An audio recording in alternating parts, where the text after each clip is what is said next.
Hey guys, we want to talk real quickly about what's going on with the markets, with your economy, and also with your retirement plan. So, of course, I'm Troy. I'm your plan advisor, and our agenda today is to talk about how to make your money grow. We want to talk about lessons we can learn about market volatility and risk in the market, but also we want to go on a bear hunt.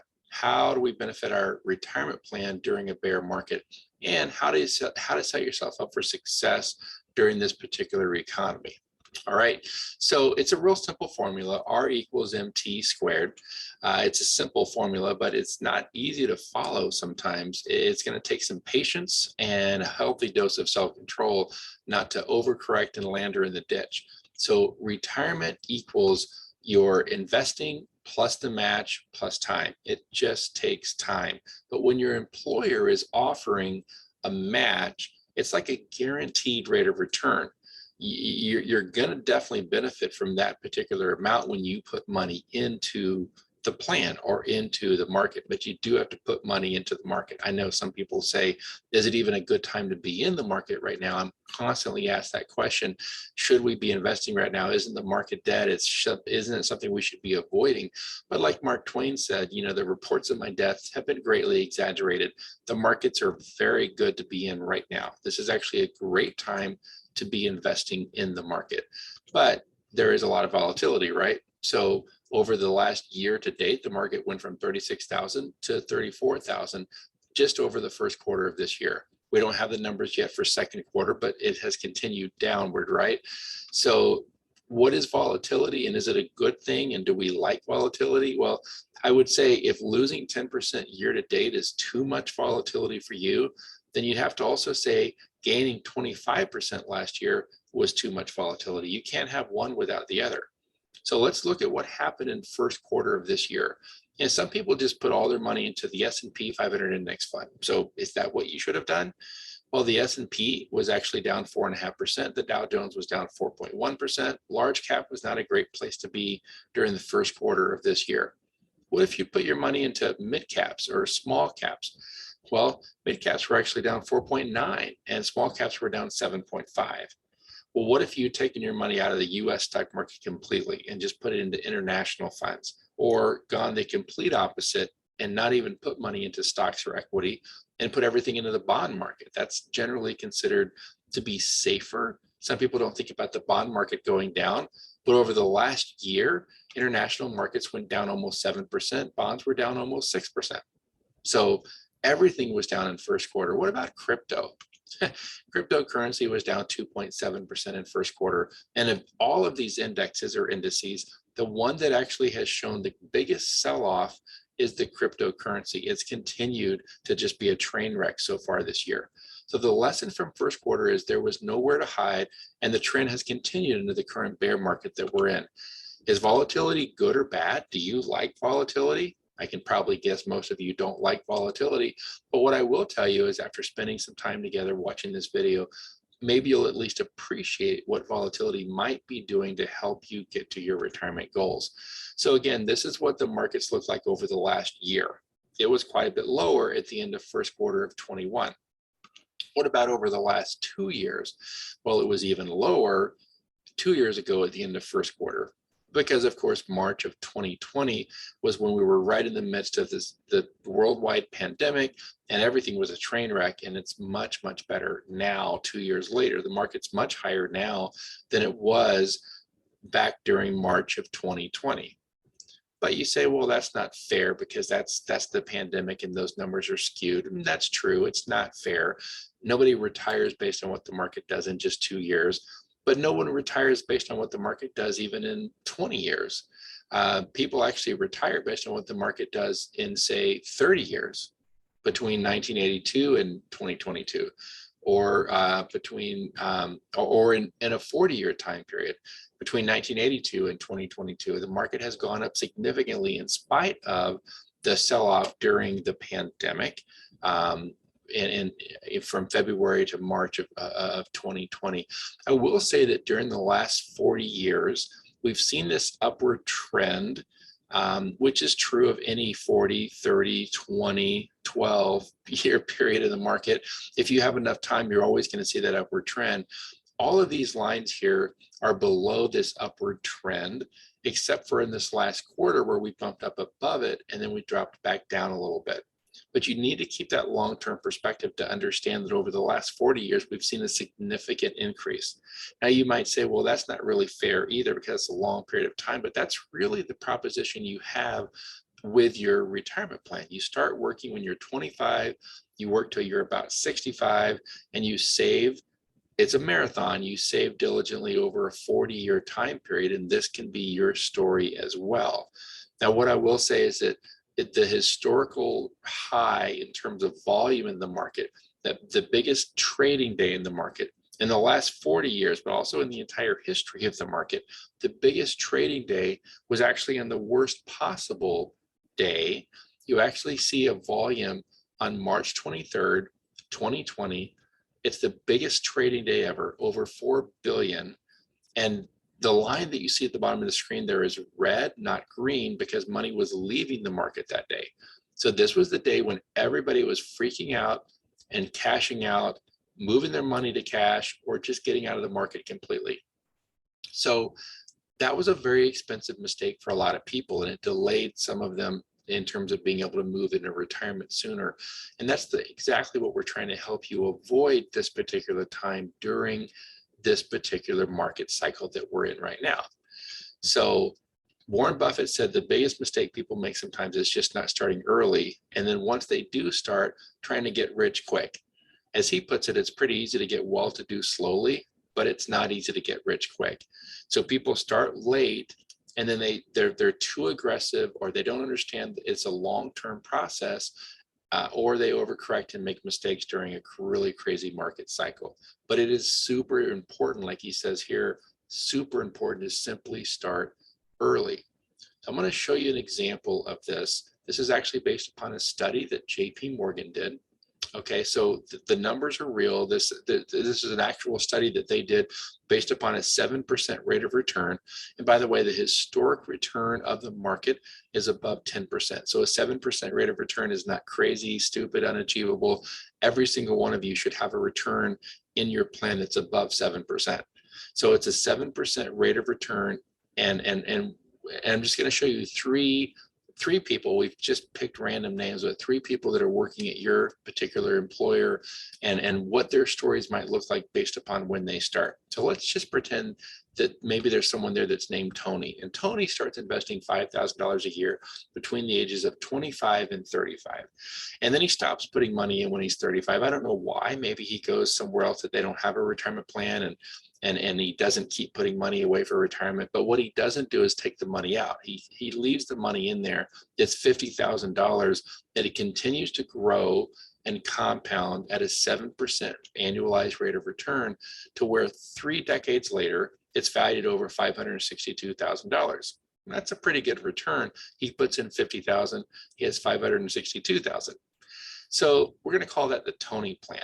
Hopefully every one of you is on the Tony plan. Every one of you can do the Tony plan. So somebody else starts working at your company, and they said, I can do the Tony plan. We're going to name this person Susan. Susan's investing $5,000 annually, just like Tony did.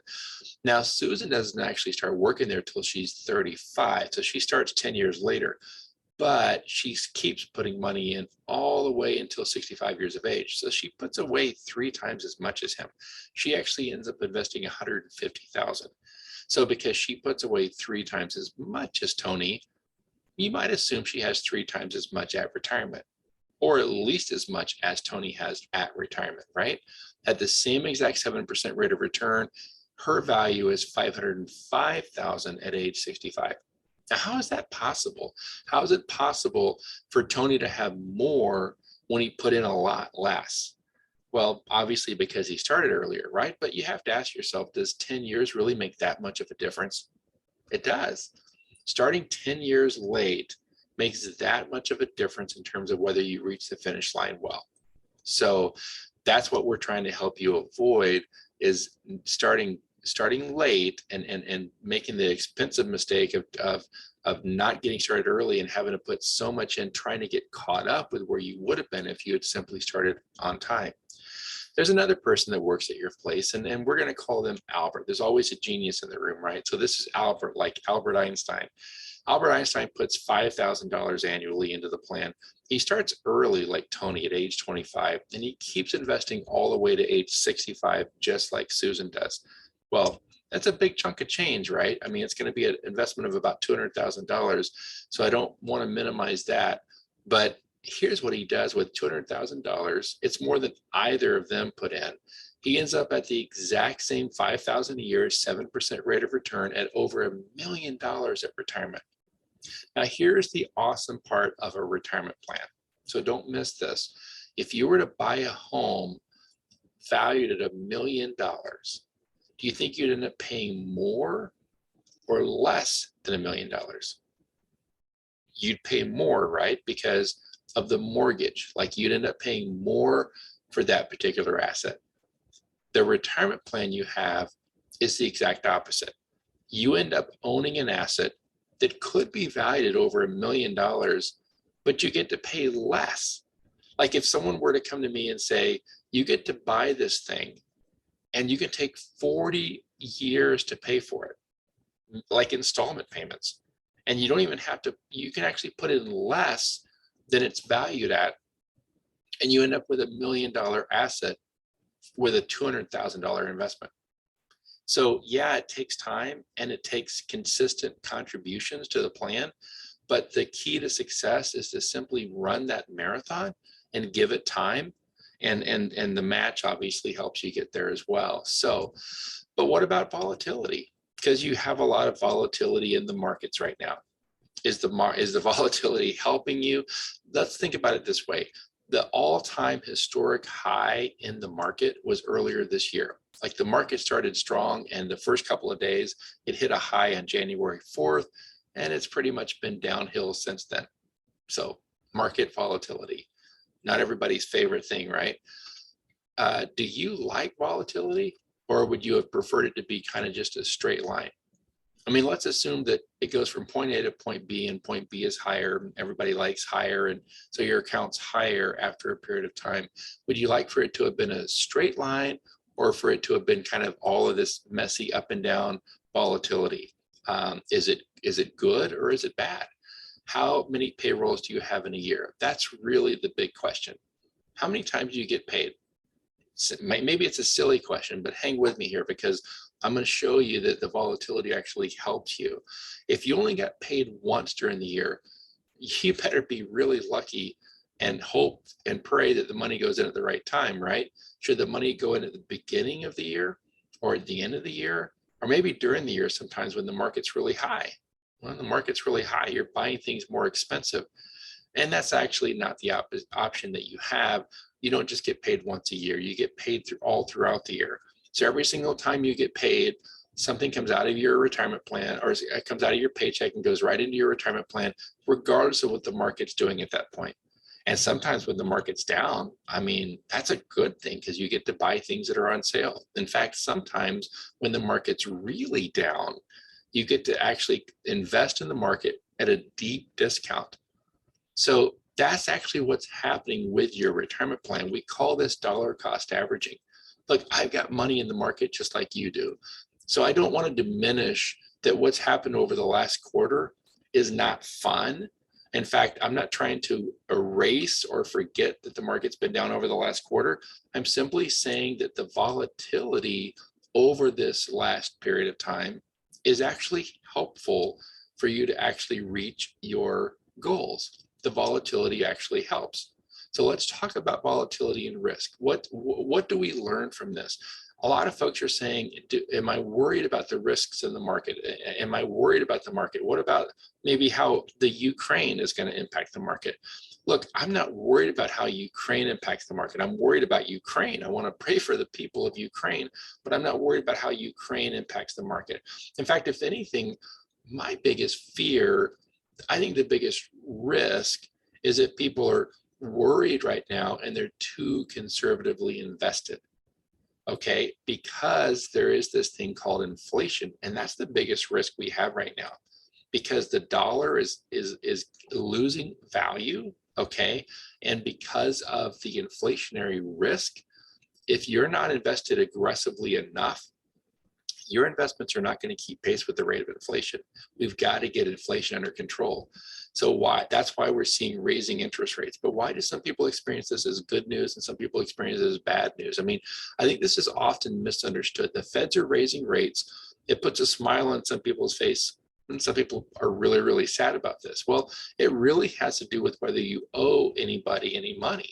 Okay, so if they're raising rates, its interest is paid to you if you don't owe anybody anything, but it's interest that you have to pay if you're in debt. So that's really the big key. If Feds are raising rates and you don't owe anybody anything, okay, great. Stock market's going to go up. It's going to put more money in your pocket, and they actually need to raise rates. As long as they do it slowly, they need to raise rates to curb inflation, because you don't want the money that's in your pocket to lose value.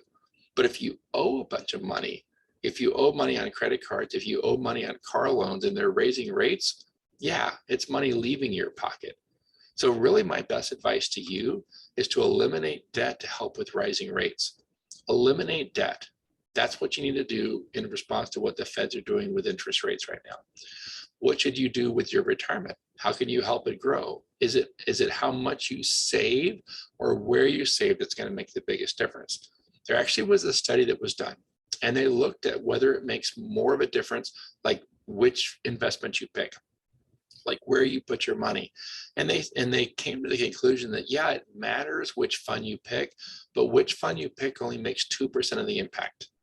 It's much more important how you actually diversify or allocate your money. So when I say diversification, I want you to think allocation. How do you allocate your particular investments? All right.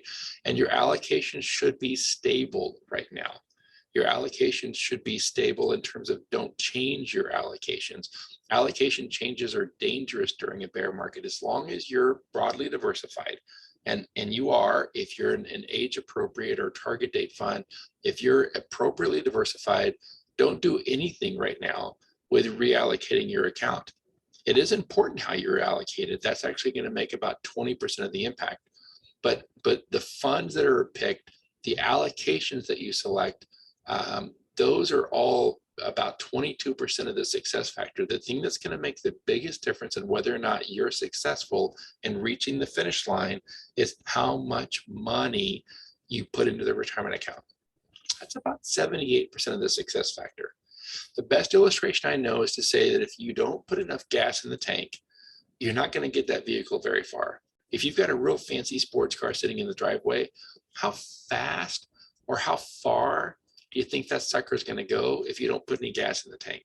So you've got to put money into the plan. You know, you got to start out at least 5% or more. But you can't do just 5% the entire course of your career, or you're probably not going to be able to replace your current lifestyle in retirement. We're encouraging you to try to increase that over time as you're able to, maybe 15% or more. That's in addition to the employer match. And I realize we're asking and encouraging people to put money into this crazy bear market. And you're saying that seems really crazy right now, really speculative right now. And I would say it's actually a great time to be investing right now. So let's talk about bear markets. What in fact is a bear market? It's going to be a sustained drop of 20% or more from the previous market high. So we are clearly in bear market territory now on all of the indexes or indices. We are definitely in a bear market. Why is it called a bear market? Well, I showed you the trend earlier, how the markets increase over the last 20, 30, 40 years, but it's not a straight line, right? So the market goes up, up, up, up, up, and then it takes a breather. The market goes up, up, and then it kind of rests or hibernates. That's why they call it a bear market. Now, what is the average duration of a bear market and a bull market? Bear markets in duration are only a few months, and bull markets are a few years. So as they say, this too shall pass.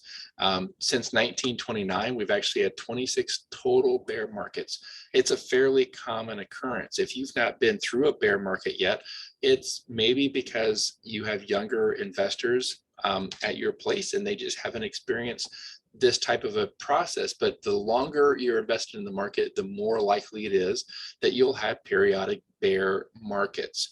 Now, during that same period of time, since 1929, there have only been 15 recessions. Recessions are a bigger deal, no doubt about it.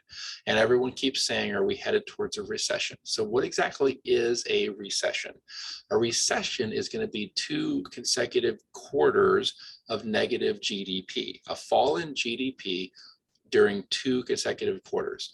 The GDP, by the way, is measured by your consumption, the government consumption or spending, investments or a company in corporate spending, and then net exports. So we did have negative GDP in first quarter. We may not at the end of second quarter, but some economists believe we might at the end of third quarter. So will we see a recession? What are the indicators? I said this on the previous slide, but I want to re-emphasize this. You do not have indicators in the market. And when you say that we've had 26 bear markets over the last, however many years since 1929, but only 15 recessions, that is a correlation factor of about 57%. So that's not high enough to actually say that a bear market definitely leads towards a recession. It's not correlative, so to speak. A higher correlation is something like the unemployment rate. Now, unemployment is extremely low right now. Think about what a recession is. A recession is a slowing down of the economy. Companies stop hiring. In fact, they move towards layoffs during a recession. So right now, everyone we know, every one of our clients from coast to coast is hiring. And you're probably hiring as well. Everybody's hiring. So the idea of pivoting quickly towards not hiring and then moving beyond that to layoffs would be a fairly extreme turn. Something that's worth noting is that right now there's about 5 million more job openings than there are unemployed workers. The unemployment rate is extremely low right now, and it's one of the hopes that we have of possibly as avoiding a recession altogether. Or if we do move into a recessionary period, most economists believe it's going to be fairly short-lived. Completely uncorrelated to a bear market. We are in a bear market. So here's a graph of what a bear market looks like. During the beginning of a market cycle, as the market begins to grow, the early money is really the institutional money, the professional managers. They're putting money towards the market and they're buying in as the market's beginning to move towards a positive direction. Eventually it begins to take off. There's a lot of media attention. The public gets behind it. There's kind of a fervor of everybody wanting in on this. It's driven by greed, really. It's driven by this idea that everybody wants in on this thing because it's a rising market. And honestly, a lot of people at that point become extended beyond what their risk tolerance is. They become too aggressive because they think they're going to make a ton of money and they're getting in on the market as it's a rising market. Eventually it turns and comes back to what average is. And in this particular graph, you see that there's this period of driven by fear and eventually capitulation, where there's just kind of a sell-off and a resignation towards, oh my goodness, I'm losing a bunch of money, and you just start moving out of the market. But really what you have during a bear market is you almost have a resetting of everybody's risk tolerance. So during the bull market, a lot of people probably take on more risk than they really should. And during a bear market, we have everybody kind of reset to what their real risk tolerance is. If you're not risk averse, if you don't mind market risk at all, then you're probably thinking this is a great time to be investing. But a lot of people, they don't have real high risk tolerance and they're worried right now. And that's what happens during a bear market is you realize your allocations are possibly more aggressive than they really should have been. Now, you don't want to reallocate right now. You want to wait till the market comes back up a little bit towards something called average. And by the way, that dotted line on the bottom of the screen there, that's the mean, that's the average. So the average return in the market, the historic average return in the stock market is over 10%. Sometimes the market jumps up above that and it comes back to what the average is, or sometimes it falls below that and then it comes back up to what the average is. But what we really experience during a bear market is that it's a test of our risk tolerance. The question is, do you want to position your portfolio so that you can take advantage of expansion during the bull market, or just protecting against contraction during the bear market? And that's kind of a question you might want to ask yourself, and it's something that we can visit about. But this is what happens during bear market. So what should you do during a bear market? I will say there's a saying on Wall Street that you make most of your money during a bear market. You just don't realize it at the time. So what should you do during this bear market? Well, you could sell if you need the money, or if you want some losses. I hope you can avoid that. You could buy if you want to make money right now because you're buying things at a discount. You definitely might want to consider just trying to increase your savings if possible. So like if you're saving 5% or 6%, and you could go out to the retirement plan and say, I want to save 1% more or 2% more. Doing that now during a bear market is going to be so advantageous down the road. You're actually going to really benefit from having increased your contributions during this time. But here's another really big thing that you might want to be aware of during a bear market. Stay calm, don't overreact or overcorrect, and just remember the importance of doing nothing. Like sometimes doing nothing at all, not losing your head, not losing your mind, not losing your cool during a bear market is really, really going to pay off over the long haul. That's what I want you to keep in mind. So R equals MT squared. Okay, investing plus the match plus time is how you actually reach retirement and reach the finish line. Retirement, investing, you've got to put enough gas in the tank. And yeah, you've got to put that gas or those investments into a market that right now has a little bit, or some people a little bit nervous. But doing that now especially is really a good idea, and just giving it time. Remember that it's going to be a long-term thing for you to have success. So just have that long-term picture. So the keys to success, this is how you can help yourself. The keys to success: start as early as possible, save as much as possible, and then leave it alone. Start as early as possible, save as much as possible, at least enough to get the match, and leave it alone. Remember the importance of doing nothing. You'll be glad later that you did nothing during a recessionary or during a bear market period. Okay, your situation may be unique. That's why we encourage you to seek personal advice. My information is right here on the screen. You might want to take a screenshot of this. This is my email address. This is our toll-free number, 844-PHD-401k. Or there's actually a link here. Now you'll probably have to retype it into your computer, but this is a link to my calendar.